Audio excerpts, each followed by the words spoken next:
नमस्कार, मैं हूं रत्ना और आप देख रहे हैं सी न्यूज़ भारत। आए रुक करते इस खबर की ओर। देहरादून के वसंत विहार स्थित निशा नर्सिंग होम में प्रसूता और नवजात की मौत के मामले में स्वास्थ्य विभाग द्वारा क्लिनिकल एस्टैब्लिशमेंट एक्ट के तहत लाइसेंस निरस्त किए जाने के बाद विवाद गहराता जा रहा है। एक और डॉक्टरों और चिकित्सक संगठनों ने कार्रवाई का विरोध किया है, वहीं दूसरी ओर मृतका के परिजन इलाज में लापरवाही का आरोप लगा रहे हैं। मामला फिलहाल जांच के दायरे में है। पूरा मामला देहरादून के वसंत विहार स्थित निशा नर्सिंग होम का है, जहां प्रसूता और नवजात की मौत के बाद स्वास्थ्य विभाग ने कड़ा कदम उठाते हुए नर्सिंग होम का लाइसेंस निरस्त कर दिया है। इस कार्रवाई के विरोध में शहर के स्त्री रोग विशेषज्ञों और चिकित्सक संगठनों ने प्रेस वार्ता कर अपनी नाराजगी जताई है। आईएमए देहरादून के अध्यक्ष डॉक्टर महेश कुड़ियाल सहित कई वरिष्ठ डॉक्टरों का कहना है कि मामले की जांच पूरी होने से पहले लाइसेंस निरस्त करना उचित नहीं है। चिकित्सकों का आरोप है कि ये कार्रवाई बिना पूर्ण जांच और दबाव में की गई है, जिससे मेडिकल समुदाय में असंतोष है। डॉक्टरों का कहना है कि गंभीर मरीजों के इलाज के दौरान परिस्थितियां जटिल हो सकती हैं, इसलिए बिना जांच निष्कर्ष के किसी को दोषी ठहराना सही नहीं है। वहीं दूसरी ओर मृतका के परिजनों ने डॉक्टर रुचिका चौहान पर इलाज में लापरवाही का आरोप लगाते हुए कार्रवाई की मांग की है। परिजनों का कहना है कि इसी लापरवाही के कारण प्रसूता और नवजात की मौत हुई है। सीएमओ डॉक्टर मनोज शर्मा ने बताया कि पूरे मामले की जांच के लिए एसीएमओ डॉक्टर प्रदीप राणा की अध्यक्षता में समिति गठित की गई है। रिपोर्ट आने के बाद ही आगे की कार्रवाई तय की जाएगी। फिलहाल मामला जांचाधीन है। नर्सिंग होम प्रबंधन ने भी पलटवार करते हुए पीड़ित पक्ष पर गंभीर आरोप लगाए हैं। प्रबंधन का कहना है कि अस्पताल परिसर में आकर गाली गलौज और तोड़फोड़ की गई, जिसकी शिकायत पुलिस को दी गई है। पुलिस द्वारा मामले की जाँच की जा रही है। डेफिनेटली पूरा जो प्रकरण है उसको गंभीर आरोप हॉस्पिटल के ऊपर लगा है। कैसे करते हैं सर? मैं कहता हूँ कि अगर किसी पेशेंट को लगता है कि उसका अन्याय है, उसके पास रास्ते हैं, लीगल उसके पास रास्ते हैं। वो सीएमओ में शिकायत कर सकता है, वो लिख के दे सकता है कि हमारे को ये हमारे को कमियां पाई गई हैं।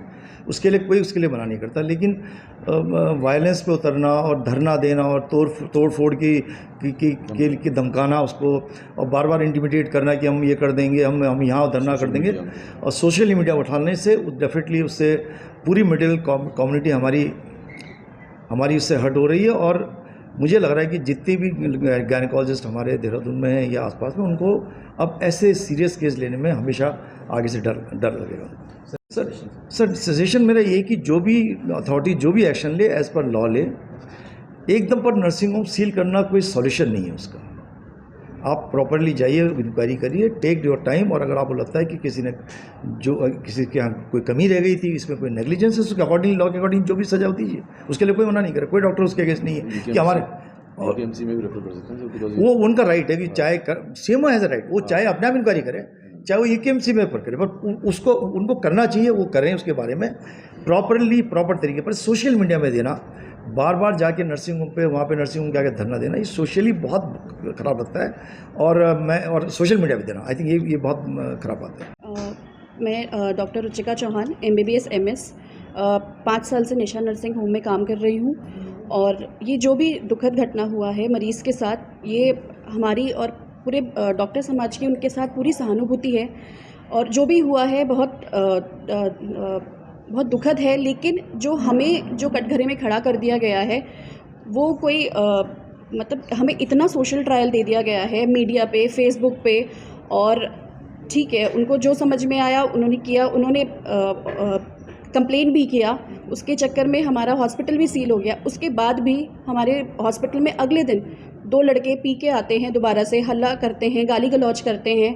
निशा मैडम जो इतनी सीनियर है, उनको धमकी देते हैं कि आपके भी बीवी बच्चे हैं, आपके भी बच्चे हैं, आप इस केस से दूर रहिए। तो हम कहाँ जाएं? हमारा इतना मेंटल हैरेसमेंट हो चुका है। ट्रायल तो हमें मिल ही चुका है, हम तो हैं ही गुनहगार, लेकिन हम कहाँ जाएं? आप ही लोग। पीड़ित परिवार द्वारा कि बिना अनुमति के जबरदस्ती अनुमति ली गई। नहीं, हमारे पास साइन कंसेंट है। और जब मैडम आपको ऑपरेशन नहीं करना था, तो पहले ही हायर सेंटर में रेफर कर देते तो कैसे रहता? तो सर हम तो बोल रहे थे ना ले जाने के लिए। जब वो दोस्त और वो जो सब धुत पड़े हुए थे, वो लेके नहीं जा रहे थे।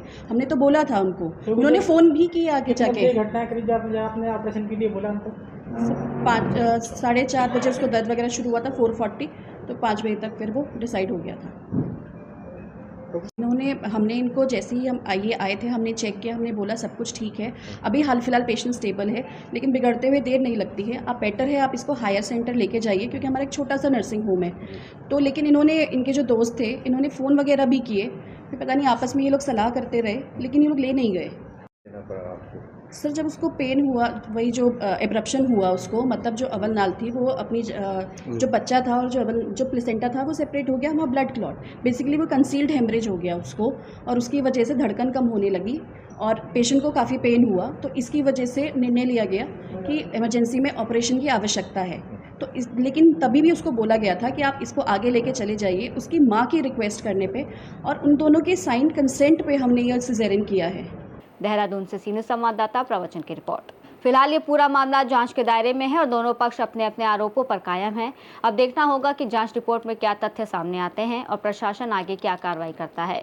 रिपोर्ट में इतना ही। देश और दुनिया की तमाम बड़ी खबरों के लिए देखते रहिए सी न्यूज़ भारत।